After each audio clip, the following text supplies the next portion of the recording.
Please join me in welcoming William Groucutt to the stage to present the alumni address. Hello, and good evening, parents, students, and distinguished guests of John 23rd College.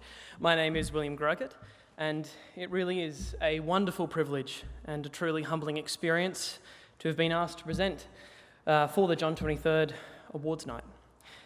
When I was asked if I would talk tonight, I quickly confirmed my attendance, and of course, the first person I called was my wonderful mother, who expressed her pride and excitement, as any wonderful supporting mother does, and she offered some tips on content and delivery. My father followed suit with a phone call, and in typical dad fashion, he had his own spin on the events. "Will," he said, "I'm so proud of you. And isn't it wonderful that the school has asked someone to present the award who hasn't really achieved anything in their life? So thank you for that reality check, Dad. But perhaps it is for the best, for it is a poignant reminder to take everything that I say tonight with a great big sparkling grain of salt. No one can tell you, and no one should tell you how to live your life, for it is uniquely and wonderfully your own. So what I'll try to do is to distill the lessons and values John 23rd imprinted on me and convey the way in which they have assisted my journey in the past 10 years. To do that, maybe I should tell you about myself, although a lot of it was covered there. I graduated in 2009, and in my first year out of school, I juggled law and psychology at Notre Dame with a Certificate for in Music Theatre at the West Australian Academy of Performing Arts, or WAPA for the initiated.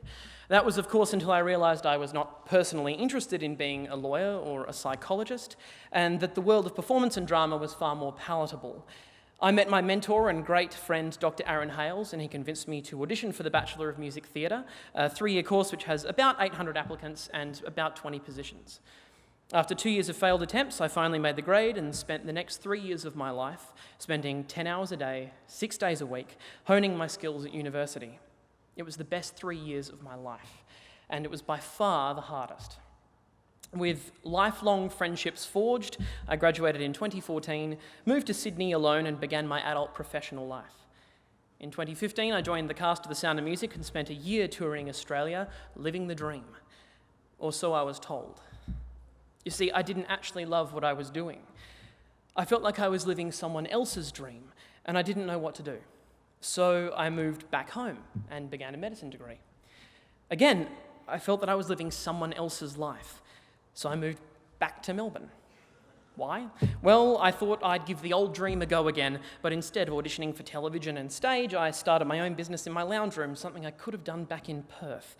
Skip forward some time to now, and I have decided once again to go back to university, so check in with me in a couple of months and we'll see how that one's going. So, yes, it is true. I have not conformed to the standard concepts of success. And as much as I would like to say that I am a modern James Dean rebel without a cause, it was in fact not a conscious decision that I made.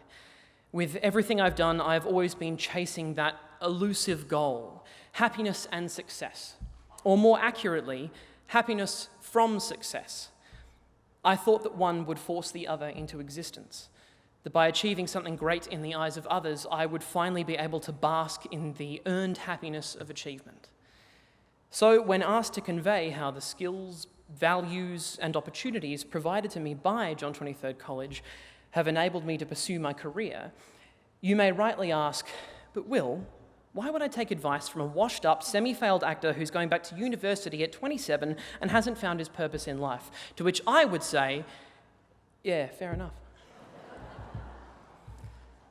But what I will say is this. John 23rd gave me the best foundation I could ever ask for. It was here that I learned the importance of resilience, hard work, critical thinking, expressive and unrestricted creativity, and a powerful sense of integrity and justice. Notably, in my case, it was George Sakasiris and Tony Strong who tirelessly and selflessly poured themselves into their students' well-being and development. And still to this day, they check in on me and are always willing to dispense some wisdom or kind words of encouragement. The kindness of this school is tangible. It emanates from every single student and teacher and staff member out into the world where it has a real and beautiful impact. I have finally learned the greatest lesson that this school has taught me. Happiness is not achieved through the pursuit of happiness or the achievement of success. It is, instead, a simple byproduct of living a life guided by justice, respect, selflessness, and kindness. So now, traditionally, would come the final part of the speech where I would proffer my advice on how to achieve greatness and be just like me. All the parents in the room are shaking their heads and putting their hands over the ears of their children. It's all right.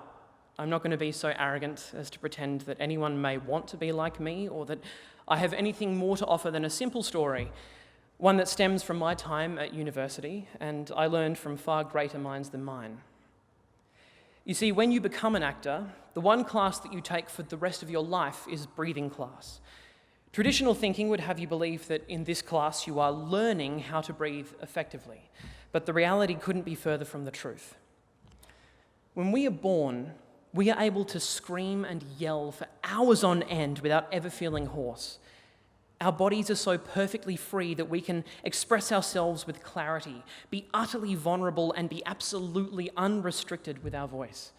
But as we get older, we are taught to be quiet, to sit down, to raise our hand, to hide our emotions, to have good manners, to be seen and not heard.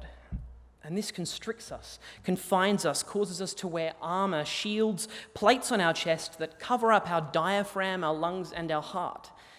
It seems to protect us from vulnerabilities, but it stops us from being truly emotive and denies our ability to express ourselves. These are traits we must unlearn. So before I end and hand over to Rob Henderson, the principal, to present the John 23rd Award, I will offer this one piece of advice.